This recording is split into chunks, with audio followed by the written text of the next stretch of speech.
Seandainya ada yang menolong mengambilkan teropongku, kalau dia lelaki, akan kujadikan suamiku.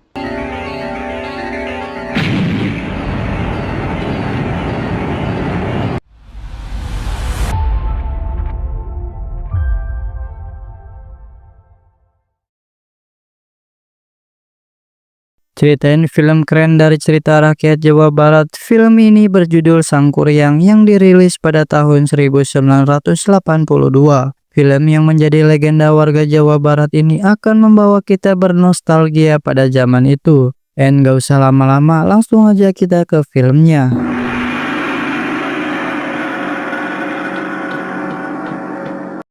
Di zaman dulu kala hiduplah seorang putri cantik nan jelita bernama Dayang Sumbi. Ia mengasingkan diri di hutan karena tidak mau terjadi peperangan antar negara tetangga karena kecantikannya yang diperebutkan oleh raja-raja negara tetangga. Pada suatu saat Dayang Sumbi yang hobinya sehari-hari menyulam dan menenun, tiba-tiba teropong benangnya jatuh di semak-semak.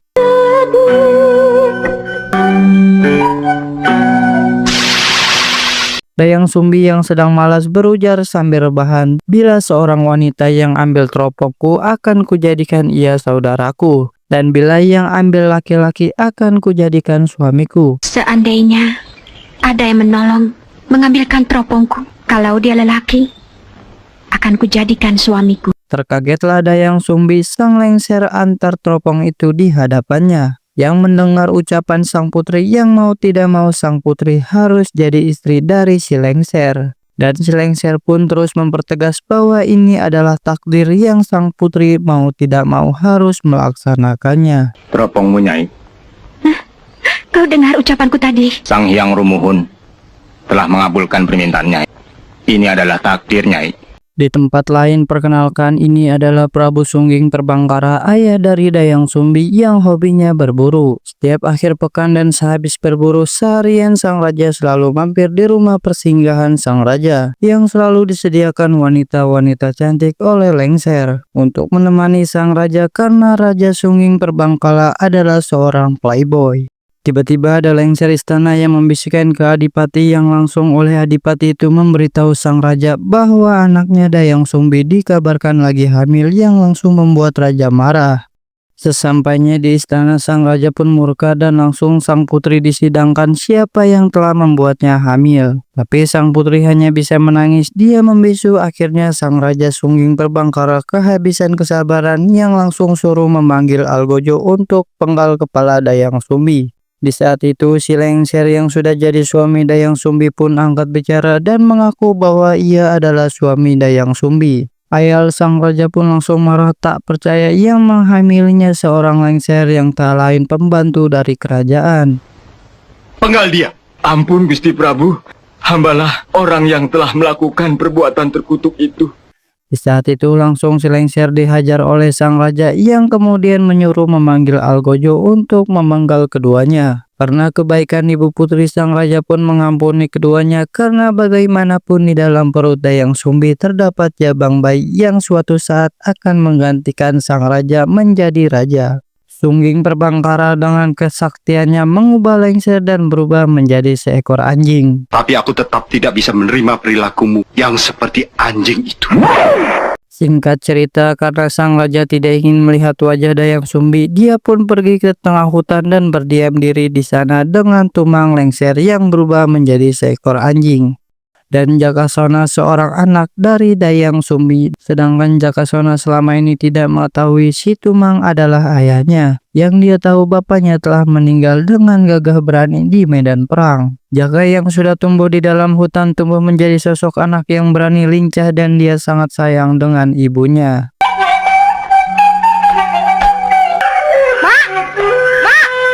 Aduh Jaka, turun! Di suatu ketika Dayang Sumbi kepingin makan hati menjangan, yang langsung Jakasona pergi ke hutan untuk berburu menjangan. Jaka, Mbak rasanya kepingin makan hati menjangan. Kita cari menjangan untuk Mak. Panah pun sudah ditargetkan oleh Jakasona. Dilepaskanlah anak panah itu, tetapi target meleset, yang bukannya menjangan yang terkena anak panah, melainkan si Tumang.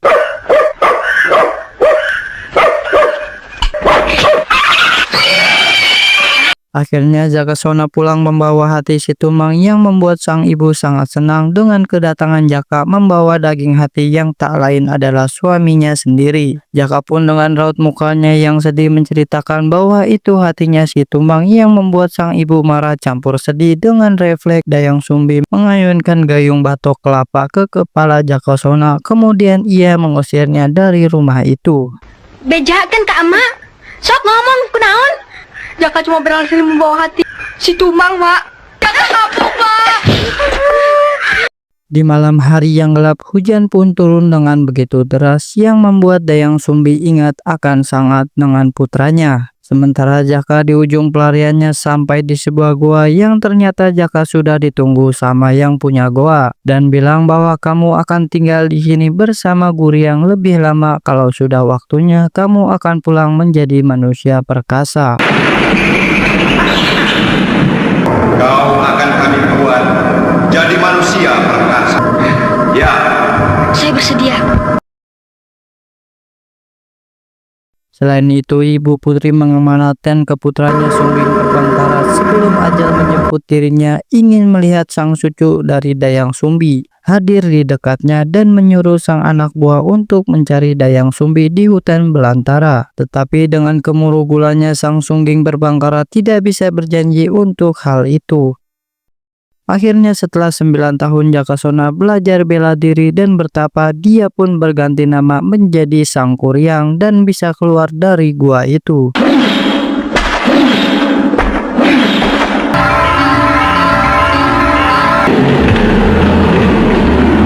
Alkisah di suatu kampung terjadi kerusuhan yang dikibarkan oleh anak buah Prabu Sungging Perbangkara menjadi mengambil paksa hasil bumi dari para penduduk dan penculik para anak gadis untuk dipersembahkan kepada Prabu Sungging Perbangkara. Dan tepat Sang Kuryang yang berada di lokasi pun terketuk hatinya dan ia melawan para prajurit Prabu Sungging Perbangkara yang dipimpin oleh Adipati. siapa namamu? Sang Kuryang.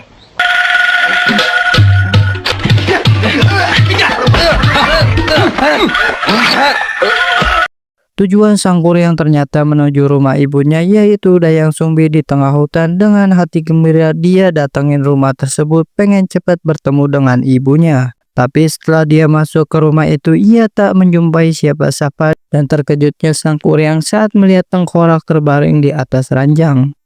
Di tempat lain, Adipati dan pengikutnya ngadu ke Prabu Sungging Perbangkara tentang kemunculan sosok pemuda tampan yang gagah perkasa dan Sang Prabu memerintahkan ke anak buahnya untuk tangkap pemuda itu hidup atau mati. Siapa pemuda yang berani membanggang itu? Sang Kuryang. Tangkap Sang Kuryang. Ketika Sang Kuryang berjalan di tengah hutan sendiri, dia terkejut dengan kemunculan beberapa pria langsung menghadangnya. Ternyata orang-orang berbaju seperti ninja ini merupakan anak buah dari Prabu Sungging Perbangkara yang ditugaskan menangkap Sang Kuryang hidup atau mati.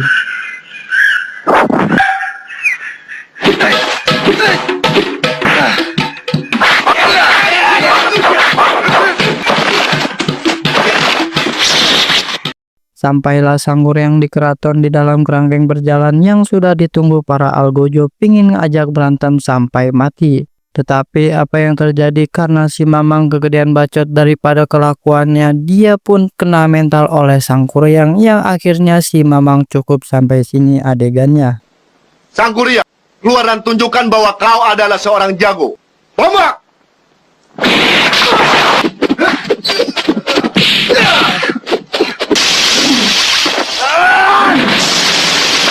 Dayang Sumbi yang menyamar dan berganti nama menjadi Laras Hati sedang mengambil jagung di perkebunan. Dia menjumpai Sang Kuryang yang lagi ngumpet di rimbunannya pohon jagung, menghindari kejaran para pengawal dari kerajaan. Di saat para pengawal menggeledah satu persatu rumah penduduk untuk mencari keberadaan Sang Kuryang, Laras Hati menyuruh Sang Kuryang untuk bersembunyi di dalam rumahnya. Tiba saatnya pengawal mengetuk pintu rumah Laras Hati menanyakan keberadaan buronan Sang Kuryang di rumah itu. Laras Hati tak izinkan sang pengawal untuk masuk ke rumahnya. Saat itu ketika Adipati melihat dan dia pun langsung sungkem karena dia tahu Laras Hati adalah putri Prabu Sungging Perbangkara yang bernama Dayang Sumbi. Atas kejadian tersebut, Kipati memberitahu ke Sang Prabu bahwa di salah satu kampung ada Putri Dayang Sumbi yang kecantikannya tidak berubah. Alkisah Sang Kuryang berjanji akan selalu menjaga dan menyayangi Larasati karena dia telah menyelamatkan nyawanya di saat mereka berdua di sungai. Larasati selalu terbayang akan masa lalu, teringat anaknya Jakasona yang melihat Sang Kuryang percik-percik cinta di antara ibu dan anak. Di sisi lain, di saat Larasati sedang mendengarkan visi dan misi Sang Kuryang sambil tiduran dikutuin sama Larasati, dia tercengang dengan sebuah bekas luka di embun-embun Sang Kuryang. Tak ayal Larasati tanyakan perihal luka di kepalanya Sang Kuryang. Baru Larasati mau menjelaskan tentang perihal kegundahan yang dialami Larasati tentang Sang Kuryang yang merupakan anaknya. Para benjit kerajaan datang petang-tang peteng-teng menantang Sang Kuryang. Antara Sang Kuryang dan para pengawal pun berantem yang akhirnya untuk kedua kalinya Sang Kuryang ditangkap dan Mr. Adipati pun suruh bawa Sang Kuryang masuk ke dalam salah satu rumah warga dan kemudian ia pun dibakar di dalam rumah itu.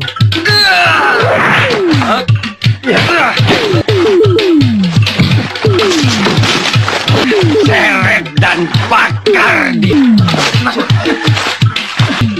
bakar rumah ini.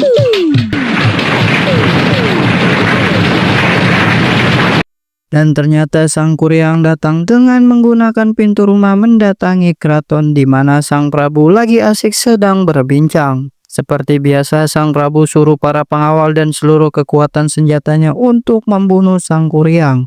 Dan terjadi lagi pertempuran antara Sang Kuryang yang menyerang keraton dengan pasukan elit kerajaan. Yang akhirnya Sang Kuryang bisa membunuh Adipati dan Kipati serta bonus bisa acak-acak keraton.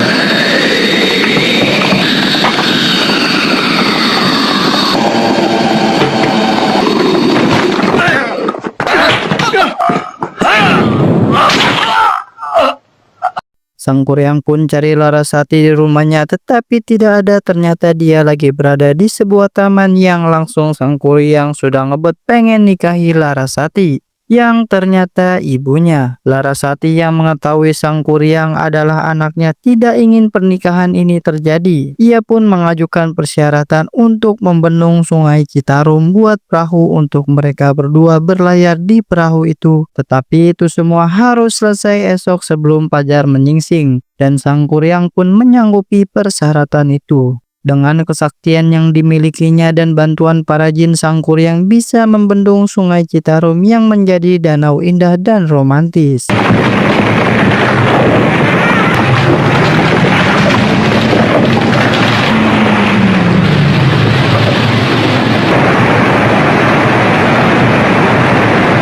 Baru saja dia mau ngaso, datang Sang Prabu yang ajak duel dengan Sang Kuryang yang merupakan cucunya sendiri. Perkelahian kakek dan cucu terjadi di atas danau hasil bendungan Citarum oleh Sang Kuryang. Sang Prabu mengeluarkan kujang saktinya yang merubah Sang Kuryang jadi seekor monyet. Tetapi Sang Kuryang lebih sakti dari sang kakek yang akhirnya membuat Sang Prabu Sungging Terbangkara terbunuh. Di saat hembusan nafas terakhir, Sang Prabu Dayang Sumbi pun bilang bahwa Sang Kuryang adalah cucunya dan membuat Sang Prabu merasa bangga mati di tangan cucunya sendiri. Sang Kuryang pun dengan kepekatan hati melanjutkan pembangunan sebuah perahu untuk bulan madunya nanti dengan Larasati. Di tempat lain, Dayang Sumbi terus memohon kepada Sang Pencipta untuk menggagalkan rencana dari Sang Kuryang itu. Apa yang didoakan oleh Dayang Sumbi terkabul. Fajar pun menyembul dengan sinarnya yang membuat semua usaha dari Sang Kuryang pun terbuang sia-sia. Walaupun Sang Kuryang tidak memenuhi persyaratan yang diminta oleh Dayang Sumbi, Sang Kuryang pun tetap ingin menikahi sang ibu. Yang kemudian sang ibu berubah menjadi pohon bunga melati yang membuat Sang Kuryang menyesalkan semua perbuatannya dan menendang perahu yang baru setengah jadi ke danau. Dan film pun selesai.